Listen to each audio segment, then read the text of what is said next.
Over the past 12 years, Christine Luken has coached hundreds of high-earning professionals to pay off staggering amounts of debt and massively increase their net worth. You may know her as the financial lifeguard, the founder of the financial dignity movement, and the author of Money is Emotional, Prevent Your Heart from Hijacking Your Wallet. We're here with Christine today to talk more about the emotional side of money. Hi, Christine. Thanks for joining us. Hi, thanks for having me. I'm so excited to be here. Can you tell us a little bit more about your story and your past money experiences? When I was in my mid-20s, I crashed and burned financially despite having an accounting degree. And a lot of it was due to an unhealthy relationship that I was in at the time. So I won't go into all those juicy details. But I found myself at age 26, owing 3 different payday lenders money, being behind on my car payment. My credit was completely shot, and I didn't even have any money to move out. So I wanted to break off my engagement, and it was really a low point for me personally and financially. And because I was someone who had all this formal training and actually was working in the accounting field, the amount of shame and embarrassment around my money mess was even higher than what it would be for the average person, because I was someone who should have known better. I love that you do dig deeper with your clients to help them get out of the cycle of shame and embarrassment they feel around money. Something that stood out to me that you help your clients with is how you help them recognize what has happened to me rather than what is wrong with me. Can you expand a little bit on that? Yes. That's a question that I hear from a lot of people. Usually what happens in this cycle of money shame is that people make a mistake and then they feel bad about themselves because they've made this mistake, and they feel that shame. And then because they feel that shame, it makes them want to hide, and it makes them want to avoid the problem.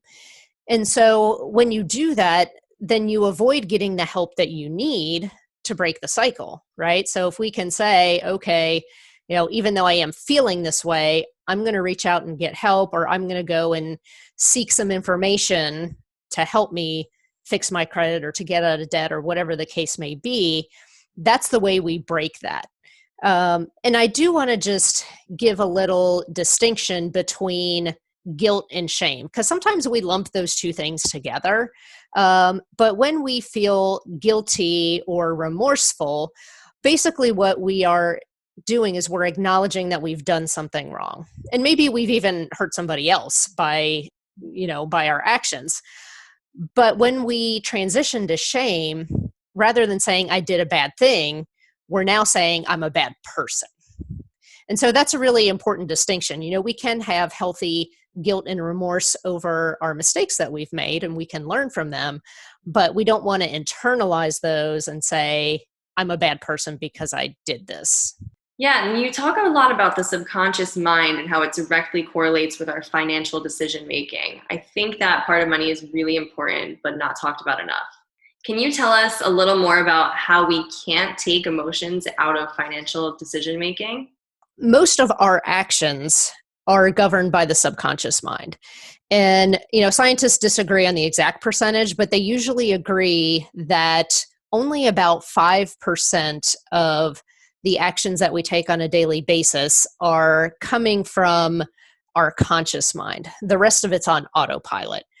And that's not necessarily a bad thing, because if you really had to think about how to tie your shoes, how to drive your car, how to turn on the stove to make dinner, like all that stuff it's running in the background, right? Because you've done it so many times, you don't really have to consciously think about it. But the problem is we also have programs like that relative to our money that are running in the background. And if we don't uncover those, then we're going to continue operating out of this same paradigm. And the way I like to explain it is the blueprint. So everything that's stored in your subconscious mind relative to money, your thoughts, your words, your emotions around money, your early experiences, the things your parents said around money, that's like your blueprint, right? And so anytime you interact with money, your subconscious mind accesses this blueprint and says, this is how we do money. And so if I handed you a blueprint for a ranch house, like you can only build a ranch house with that blueprint. It doesn't matter how hard you work or how fast you work or what building materials you buy, you're only going to get a ranch house with that blueprint. The only way that we can get that 2-story house is we have to go back and we have to fix the blueprint. And then once we actually fix the blueprint, then the external part of it is so much easier.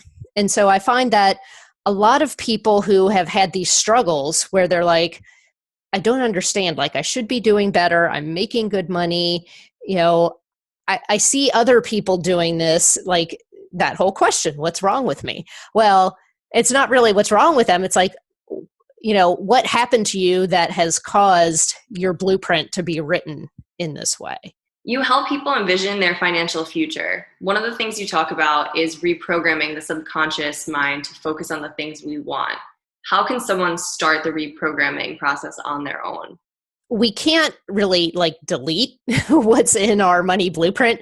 All we can do is overwrite it. So first we have to figure out what's even in there. And so one of the exercises I have my clients do is I have them write down all the negative things they think or say about money. So I'll have them, start a note in their phone or keep a pad of paper. And anytime they catch themselves thinking something about money or saying something about money, especially if it is in opposition with what they say they really want. So once we uncover some of those negative things that you're saying, then we can rewrite those as positives, right? So we can say, I'm the kind of person who always has plenty of money in the bank to pay for the things that I need and want. Repetition is really the key to overwriting. So if you think about when you listen to a song 10 times in a row, you know the lyrics, right? You'll find yourself waking up the next day and the song's playing in your head, right? That's because you've listened to it over and over and over again. And one of the tricks that I'll have my clients do is once they've written out these positive money affirmations, is I will have them record them in their own voice.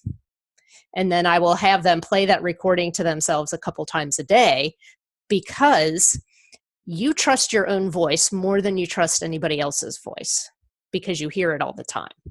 So that's one of those that's a little bonus trick for our audience today.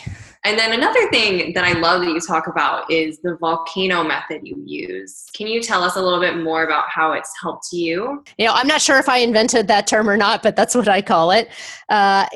Probably a lot of people out there have heard, the avalanche method or, the snowball method where, it's like, oh, you're paying off the one with the highest interest rate first, or you're paying off the one with the lowest balance first. So you feel like, you have that quick win. Because I had a lot of baggage from my previous relationship, there was one bill in particular that just really pissed me off. And it was a department store credit card bill that my ex-fiance was an authorized user on. And he had bought my Valentine's Day present on the card a month before we broke up. And now I was stuck paying for it. So every time I saw that bill come in, I was really pissed. I was really upset. And so there are times when my clients have something similar, if they are coming out of a divorce, or maybe it was just a stupid mistake that they made, right? Maybe they bought some furniture, that was 36 months, no interest, and they missed the deadline, right? And then they got smacked with all this interest. And so every time they see that bill, it just really ticks them off because it reminds them of that dumb mistake that they made. Mm-hmm. Well, I would prioritize that bill first because it gives the most emotional satisfaction once it's paid off. And then what advice can you give to our audience, to someone that is watching this that would like to better understand their own emotional relationship with money? Our emotions don't just happen in our head, they happen in our body. And so our emotions are physically stored in our body. When we experience a strong emotion, there are actually chemicals and hormones that are released, and it helps to cement that memory in there. So even though, like you said, it might not seem like anything important from an adult perspective, if there was a lot of strong emotions around that in your body as a child, then that's part of your programming. around Yeah. money. Well, thank you so much for joining us today, Christine. I think the tools and the advice that you've shared is going to be extremely useful to our audience. Hey, thanks for having me.